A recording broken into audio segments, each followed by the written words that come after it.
Ok, avant d'être un charpentier qui fait tout, j'ai fait 1 an de coffrage, puis c'était quand même assez drôle parce que j'ai réalisé que dans le coffrage, puis la plupart des charpentiers en fait savent rien faire sur la construction, c'est-à-dire les vraies choses qui pourraient, exemple, faire quelque chose pour leur femme, c'est-à-dire construire un cabanon ou changer une porte, peu importe ces petites choses-là, ou faire une salle de bain même, ils seraient même pas capables de le faire. Alors moi je me suis dit no way que je vais end up dans la même situation, je vais profiter de travailler sur la construction pour maintenant avoir un skills qui va m'avantager dans le futur.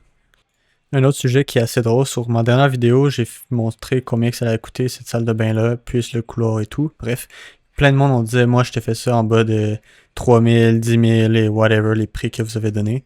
J'aimerais juste dire que en matériaux, plomberie, électricité, on dépasse les 15 000 de base sans notre travail. Maintenant, ici, en plus, on a ouvert le plancher, nivelé le plancher à grandeur, puis c'est beaucoup plus gros que seulement une salle de bain. Seulement une salle de bain, on tourne entre 25 000 si tu veux quelque chose de minimum de qualité aujourd'hui.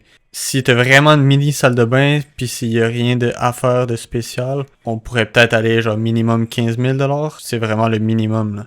Selon ChatGPT, une moyenne qualité de salle de bain coûte environ 15 000 seulement en matériaux, plus 8 000 en plomberie et l'électricité environ, plus notre travail un autre 15 000 alors on tourne autour de 40 000 35 000 comme on a chargé au client. Alors je pense que c'est très raisonnable. Surtout que sur ce projet-là, on a envoyé la soumission en novembre 2024 et on a eu un retour d'appel en juin 2025. Alors 6 mois pour eux, ils ont sûrement fait des soumissions ailleurs et ont réalisé que le prix était très équitable.